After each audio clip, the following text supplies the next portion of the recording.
Assalamualaikum warahmatullahi wabarakatuh. Alhamdulillahirabbil alamin wassalatu wassalamu ala asrofil anbiya'i wal mursalin wa ala alihi wa ashabihi ajmain amma ba'du. Perkenalkan, nama saya Vita Mufidah dari SMA Boarding School Putra Harapan Purwokerto akan mempresentasikan tentang Perang Badar. 2 tahun setelah Nabi kita Muhammad SAW hijrah ke Madinah, bertepatan dengan bulan Ramadan yang mulia ini, terjadilah suatu peristiwa besar namun sering dilupakan oleh kaum muslimin. Peristiwa tersebut dinamakan Perang Badar. Disebut sebagai peristiwa besar karena Perang Badar merupakan awal perhelatan senjata dalam kapasitas besar yang dilakukan antara pembela Islam dan musuh Islam. Saking hebatnya peristiwa tersebut, Allah namakan hari terjadinya peristiwa tersebut dengan Yaum Al-Furqan, hari pembeda, karena pada waktu itu Allah Zat yang menurunkan syariat Islam hendak membedakan antara yang hak dan yang batil. Di saat itulah Allah mengangkat derajat kebenaran dengan jumlah kekuatan yang terbatas dan merendahkan kebatilan meskipun jumlah kekuatannya 3 kali lipat. Allah menurunkan pertolongan yang besar bagi kaum muslimin dan memenangkan mereka di atas musuh-musuh Allah. Suatu ketika terdengarlah kabar dari kalangan kaum muslimin Madinah bahwa Abu Sufyan beserta kafilah dagangnya hendak berangkat pulang dari Syam ke Mekah. Jalan mudah dan terdekat untuk perjalanan Syam menuju Mekah harus melewati Madinah. Kesempatan berharga ini dimanfaatkan oleh Nabi Muhammad SAW dan para sahabat untuk merampas barang dagangan mereka. Harta mereka menjadi halal bagi kaum muslimin. Mengapa demikian? Bukanlah harta dan darah orang kafir yang tidak bersalah itu haram hukumnya. Di sini terdapat 2 alasan menyebabkan harta orang kafir menjadi halal bagi kaum muslimin.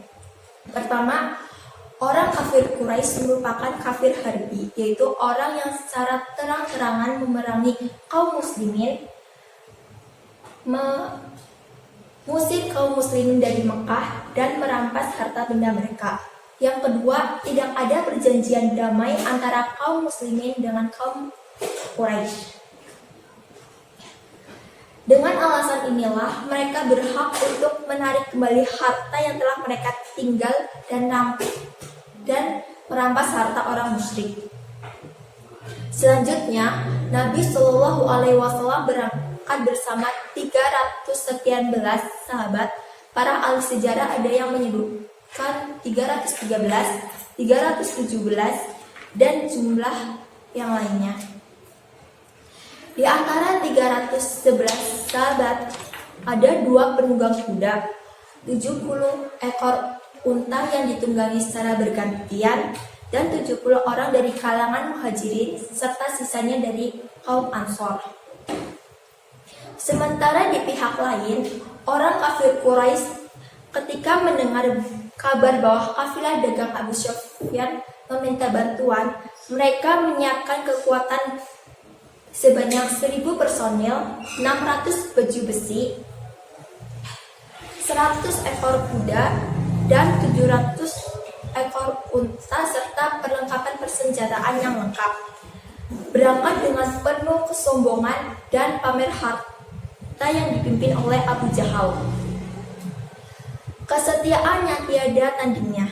Ketika Nabi SAW merasa yakin bahwa yang nantinya akan ditemui adalah pasukan perang, bukan kafilah dagang, beliau merasa cemas dan khawatir terhadap keteguhan semangat sahabatnya. Beliau sadar bahwa pasukan yang akan beliau hadapi kekuatannya jauh lebih besar daripada pasukan yang dipimpinnya. Oleh karena itu, tidak heran jika sebagian sahabat merasa berat untuk berangkat ke Badar. Sementara itu, para komando dari pasukan muhajirin seperti Abu Bakar dan Umar bin Khattab sama sekali tidak mengendor dan lebih baik maju terus. Namun ini belum dianggap cukup oleh Nabi Shallallahu Alaihi Wasallam. Beliau masih ingin menginginkan bukti yang lebih konkret kesetiaannya dari sahabat yang lain. Akhirnya, untuk menghilangkan kecemasan itu, beliau berunding dengan para sahabatnya, meminta kepastian sikap mereka untuk menentukan dua pilihan. Pertama, tetap melanjutkan perang apapun kondisinya, ataukah dua kembali ke Madinah. Majulah Al-Miqdad bin Amr seraya berkata, "Wahai Rasulullah, majulah terus sampai apa yang diperintahkan Allah kepada Anda. Kami akan bersama Anda. Demi Allah, kami tidak akan mengatakan sebagaimana perkataan Bani Israel kepada Musa. Pergi saja kamu, wahai Musa, bersama Rabbmu. Berperanglah kalian berdua. Kami biar duduk menanti di sini saja."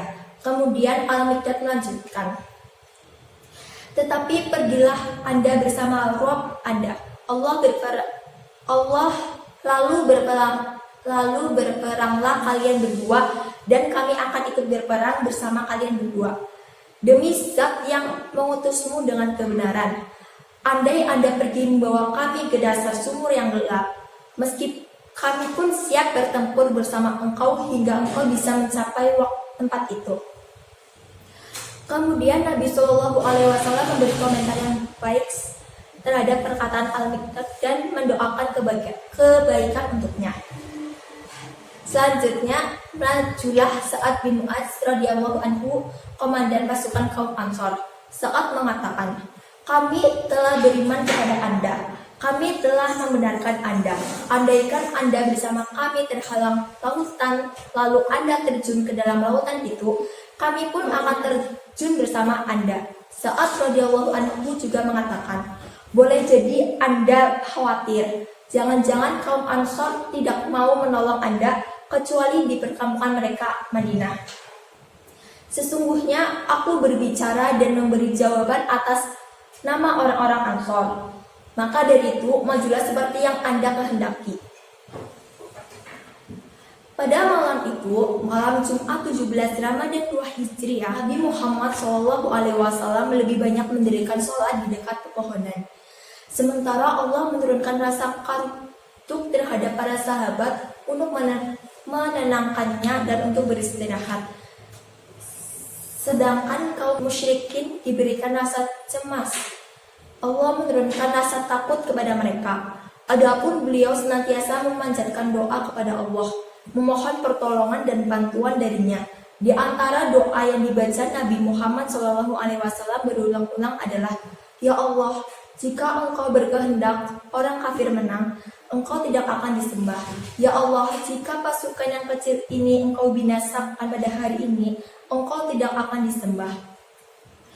Beliau Shallallahu Alaihi Wasallam mengulang-ulang doa ini sampai selendang beliau terjatuh karena lamanya berdoa. Kemudian datanglah Abu Bakar As-Siddiq radhiyallahu anhu memakaikan selendang beliau yang terjatuh sambil memeluk beliau. Cukup wahai Rasulullah. Bara peperangan mulai menyala. Yang pertama kali menyulut peperangan adalah Al-Aswad Al-Mahzumi, seorang yang berperangai kasar dan buruk akhlaknya. Dia keluar dari barisan orang kafir dan sambil menantang. Kedatangannya langsung disambut oleh Hamzah bin Abdul Muthalib.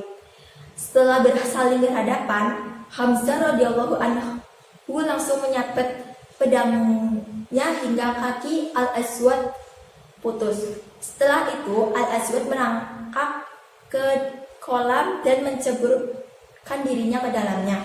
Kemudian Hamzah menyabetkannya sekali lagi ketika dia berada di dalam kolam. Inilah korban pertama yang menyulut peperangan. Selanjutnya muncullah tiga penunggang kuda handal dari kaum musyrikin. Ketiganya berasal dari satu keluarga, yaitu Syaibah bin Rabi'ah, Utbah bin Rabi'ah, dan Al-Walid bin Utbah. Kedatangan mereka ditanggapi oleh tiga pemuda Ansor, yaitu Auf bin Haris, Muawis bin Haris, dan Abdullah bin Rawahah. Namun ketiga kafir tersebut menolak adu tanding dengan 3 orang Ansor dan mereka meminta orang terpandang di kalangan Muhajirin. Kemudian Nabi Shallallahu Alaihi Wasallam mengutus Ali bin Abi Thalib, Hamzah bin Abu Thalib, dan Ubaidah. Ali berhadapan dengan Syaibah dan Hamzah berhadapan Utbah dan Ubaidah bin Haris berhadapan dengan Al-Walid. Bagi Ali dan Hamzah, mereka mudah untuk melawan musuhnya. Berbeda dengan Ubaidah, karena mereka saling melancarkan serangan, sehingga lawan Ubaidah dibunuh oleh Ali radhiyallahu anhu.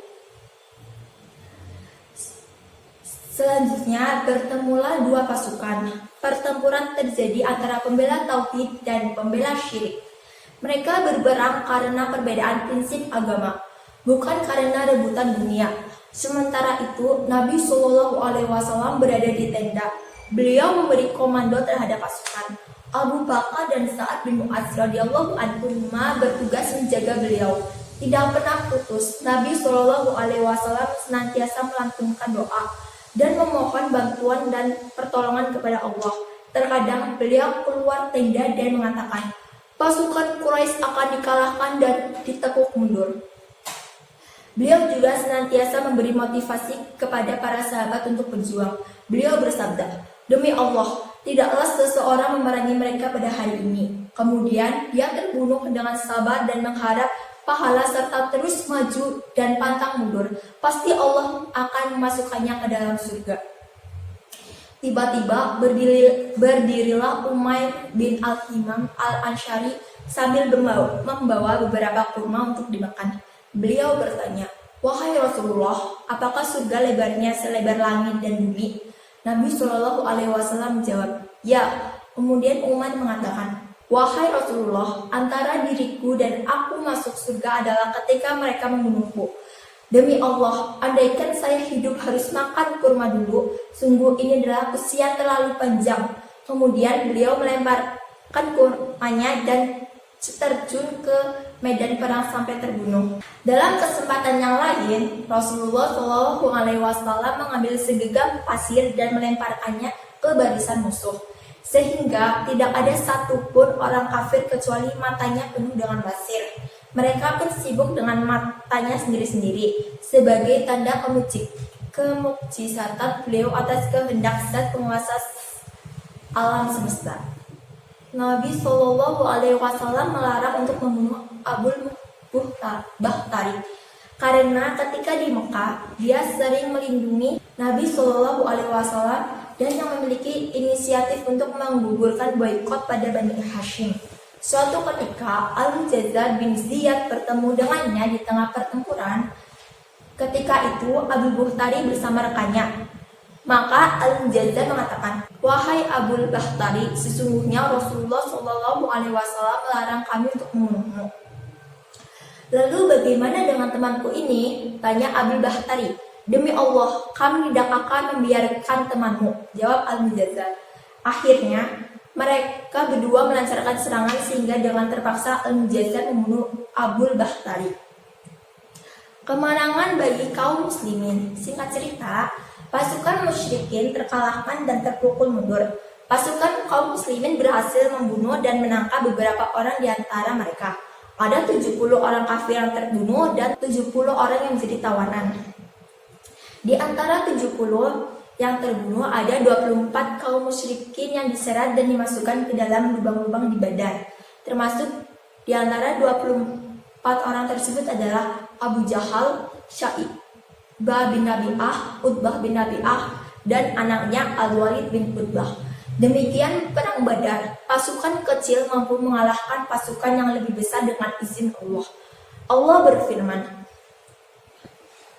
betapa banyak golongan yang sedikit dapat mengalahkan golongan yang banyak dengan izin Allah. Dan Allah beserta orang-orang yang bersabar. Quran Surat Al-Baqarah ayat 249.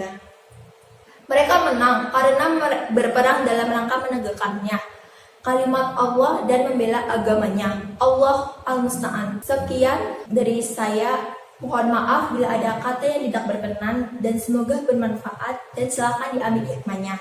Wabillahi taufiq wal hidayah. Wassalamualaikum warahmatullahi wabarakatuh.